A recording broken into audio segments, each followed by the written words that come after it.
Hi everyone, it's Mike here. It's summer apparently, but if you look out my window, it doesn't look very summery out there today. So with all the doom and gloom that we've been experiencing over the past couple of weeks, I thought I would bolster my spirits by creating a summery kind of feel art journal page, and this is what I've done. So take a look at this and I will join with you again at the end.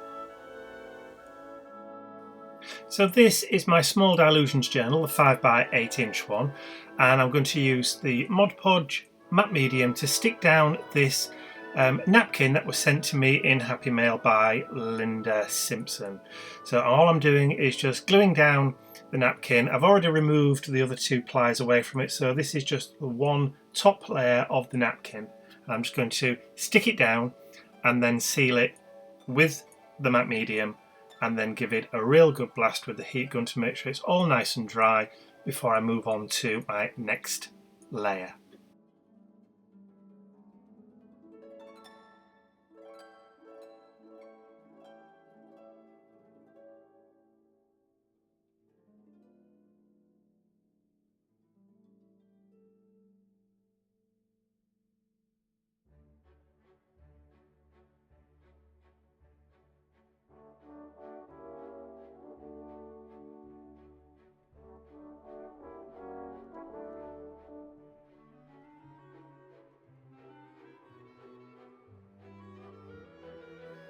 So using the white gesso from Indigo Blue, I'm just going to apply a thin coat across the entire double page spread just to kind of knock back that pattern, because it is quite striking and it would interfere with the pattern that I wanted to add a little bit later on. So I'm just using the gesso just to knock back the pattern into the background.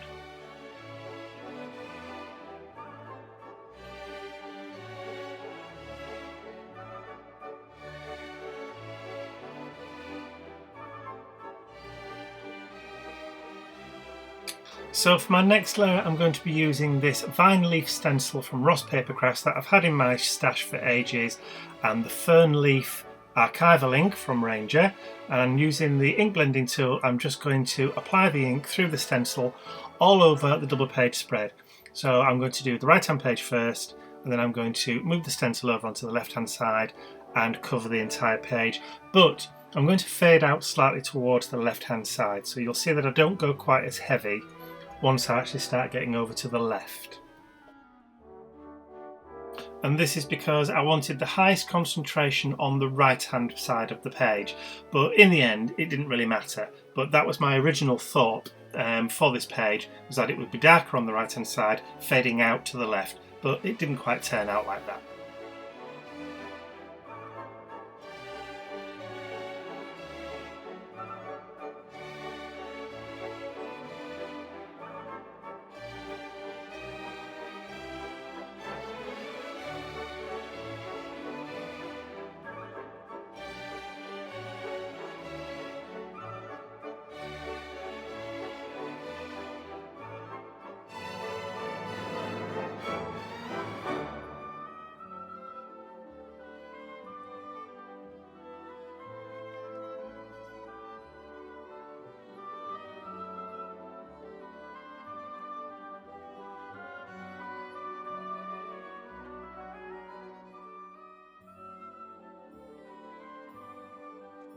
So because the archival ink doesn't dry instantly, it does take a little time to dry, I am going to bring out my heat gun and just give it the once over just to make sure it is all nice and dry before I add my next layer.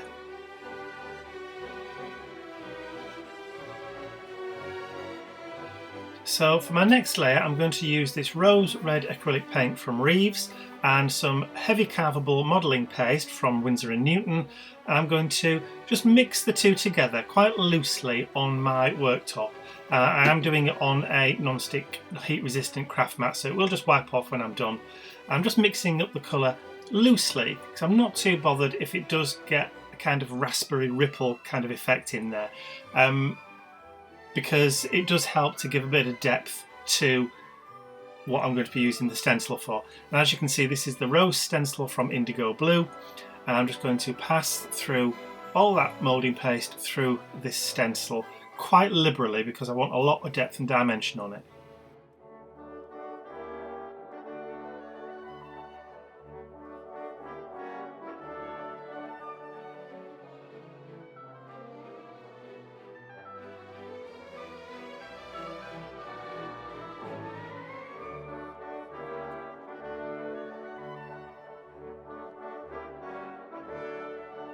So one of the things I love about using modelling paste or moulding paste or any type of texture paste is that if you heat it, it does puff up and you do get quite a lot of dimension on your project.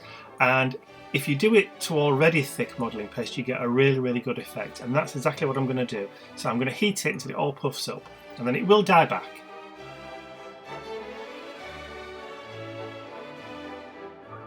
But it will maintain a lot of that depth.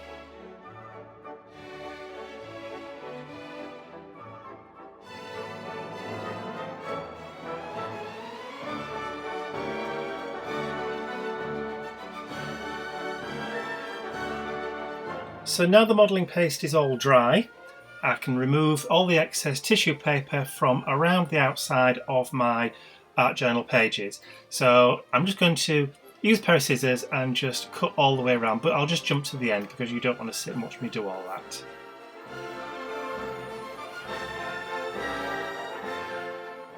So there you have it, just removing the final bits, and we're all nice, neat and tidy.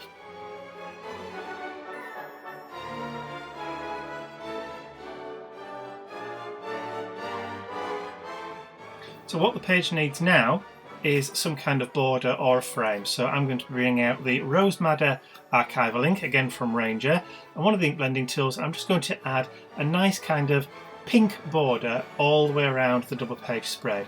Now after I've done this, I thought that the pink of that Rose Madder was a little bit too different to the actual modelling paste that I put down. So I decided to rectify that a bit later on, but I just finish off going all the way around. Because I already started, so I may as well have finished.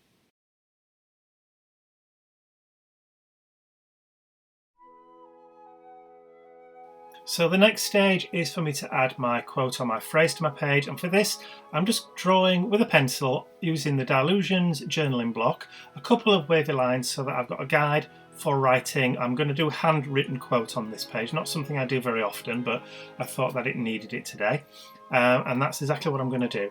So I'm going to grab my football pen. Now I was just testing a couple of other coloured pens first, but I decided to go with the black football.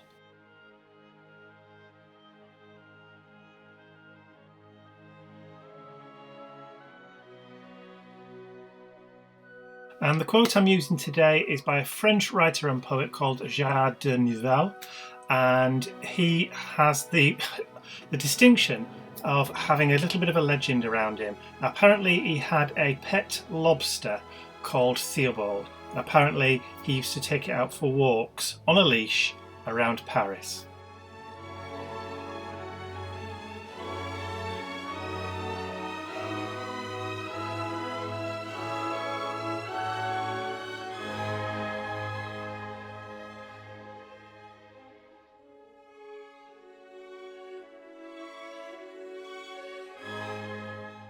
So there you go, there's the quote, "Every flower is a soul blossoming in nature." And I'm just going to use the journaling block again just to go underneath the lines, just to give them a little bit of prominence on the page. And because the football does take a little bit time to dry, I have just tried to heat set it, but it was still a little bit wet when I removed the pencil line, so I did get a tiny bit of smudging, but not a lot. Using the kitchen towel there just to blot up any of the remaining wet ink from the football pen, and then I'm going to rectify that border. So now I'm going to bring out my tree branch archival ink and just go over that pink border. Now it still remains pink, but it has a kind of a vintage old feel to it once that tree branch brown has gone over the top, and I think it kind of softens and mellows the page a little bit more, and in the end I'm very happy with the way the border turned out.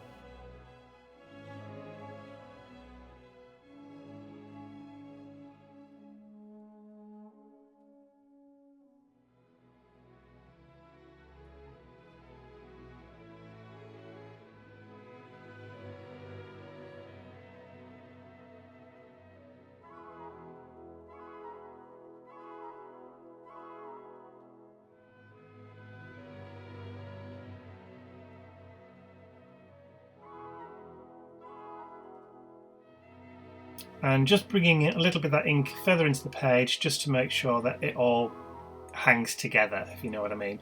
And all I need there is just my signature and the date, and I'm calling this page complete.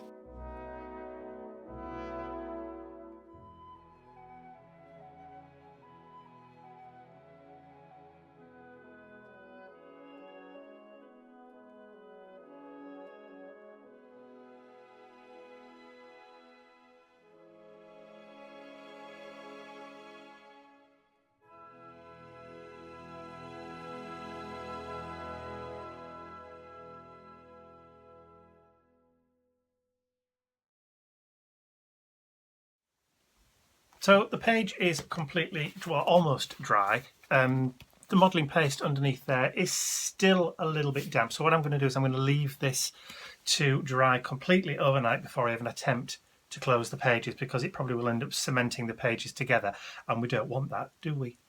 No. But you can see there is still a lot of depth and dimension in there. So that's one of the great uses of modelling paste for your art journal pages. So that's it for me. So if you have enjoyed watching this video, please remember to give it a thumbs up and share the video with all your friends, because it does help spread the word about my YouTube channel to those people who may not yet have found me. And if you're one of those people, the 40% who watches my videos but hasn't yet subscribed, then you can do so by clicking the button at the end of this video. It is free, and all that happens is that you get updates when I upload a new video, and that's it. So I hope you do press that subscribe button, and if you want to follow me on Facebook, Twitter, or even my blog, all the links are in the description area below. That's all from me for now. I will see you all again real soon. Bye for now.